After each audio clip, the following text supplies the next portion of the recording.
Oi pessoal, tudo bem com vocês? Então, hoje eu tô aqui para falar um pouquinho das limitações das leis de Newton. E meu grupo é constituído por Fiamma, eu, Leandra, Luiz Felipe e Cat.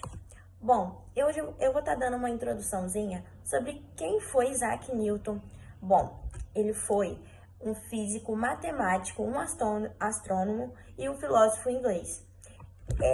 Ele nasceu no ano de 1643 e chegou a falecer no ano de 1727.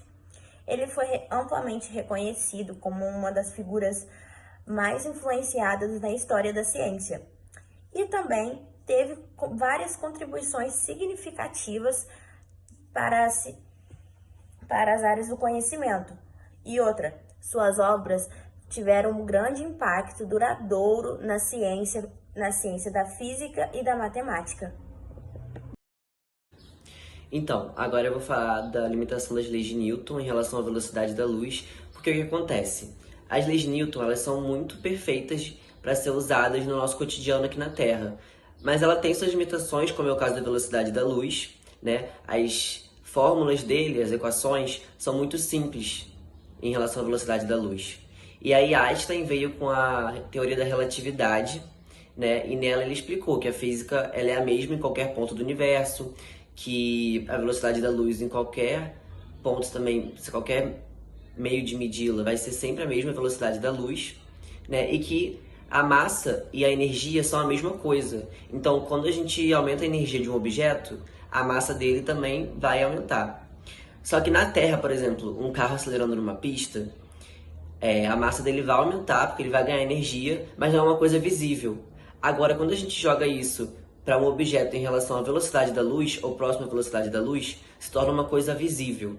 E aí o objeto fica mais pesado, na verdade fica muito pesado, e fica difícil de aumentar a energia dele, né? Ou de acelerá-lo. E o que acontece é que na velocidade da luz ou próxima a ela, fica muito difícil. Então a limitação, né, que a gente tem de velocidade é a velocidade da luz. E aí as fórmulas das leis de Newton, elas são muito simples. Na verdade, as equações são muito mais complexas. E aí por isso que a gente tem essa limitação em relação às leis de Newton. Eu vou falar sobre as limitações da lei de Newton em relação a dimensões pequenas e gravitacionais fortes. As limitações da lei de Newton são derivadas de que elas não consideravam vários fatores, que o próprio Newton não tinha como saber, porque ainda não tinham sido descobertas, tipo a relatividade geral. Newton não tinha como saber que existia um limite da velocidade, que no caso é a velocidade da luz. Dimensões pequenas é mais pelo fato que coisas muito pequenas se comportam como partículas e ondas simultaneamente. E tem o princípio da incerteza, que você sabe a velocidade ou a posição, mas nunca ambos. E na questão da gravidade, a vez de Newton não considerava que a gravidade é uma distorção no espaço e tempo. Newton sabia como a gravidade funcionava, mas não sabia por que ela existia ou o que gerava ela. Dimensões pequenas, a teoria de Newton também tinha problemas porque coisas como a distância de Planck, que é a menor distância possível. O mundo quântico em geral é bem estranho, as coisas param de ser exatas e começam a ser probabilísticas. E as leis de Newton não foram feitas para lidar com essas coisas. A lei de Newton não explica buracos negros, porque a teoria de Newton não trabalha com coisas que tendem ao infinito. Um buraco negro é formado quando a aceleração gravitacional é maior que a velocidade da luz. E as leis de Newton não conseguem prever isso, tanto que ela não trabalha direito com valores tão altos, quanto pelo fato que ela não trabalha com a velocidade máxima do universo. Agora, uma outra limitação é em relação aos sistemas não inerciais, né? As leis de Newton, elas não se aplicam aos sistemas não inerciais, né?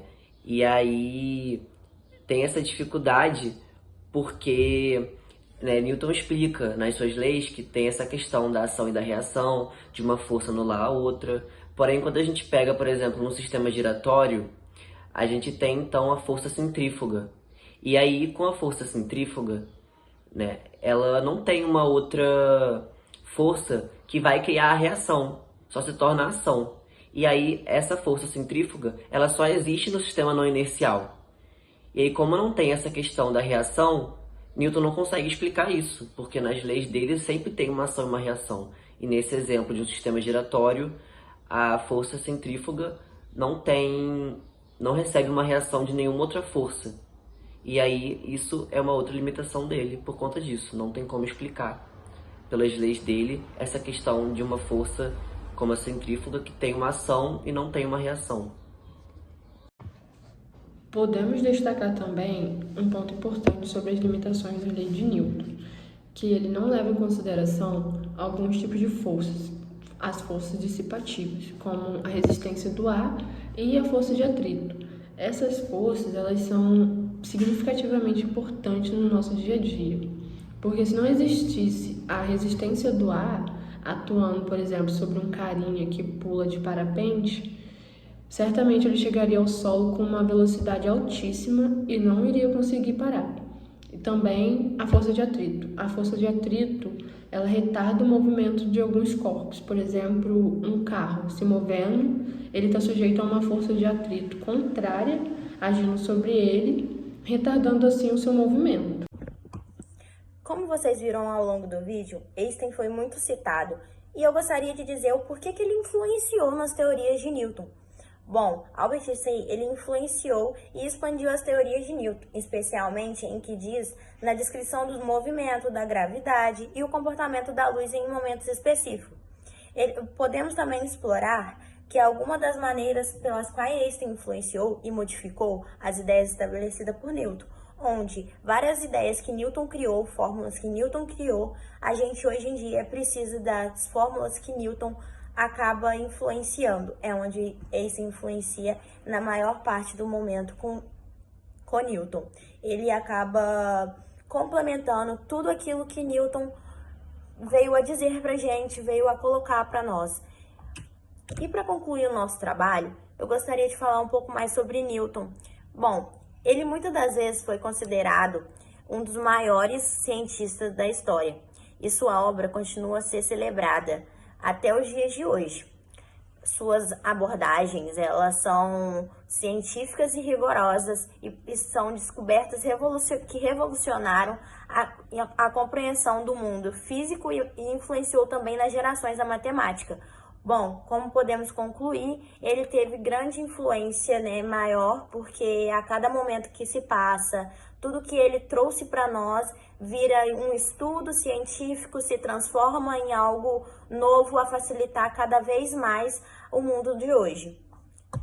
Obrigado pela atenção de todos.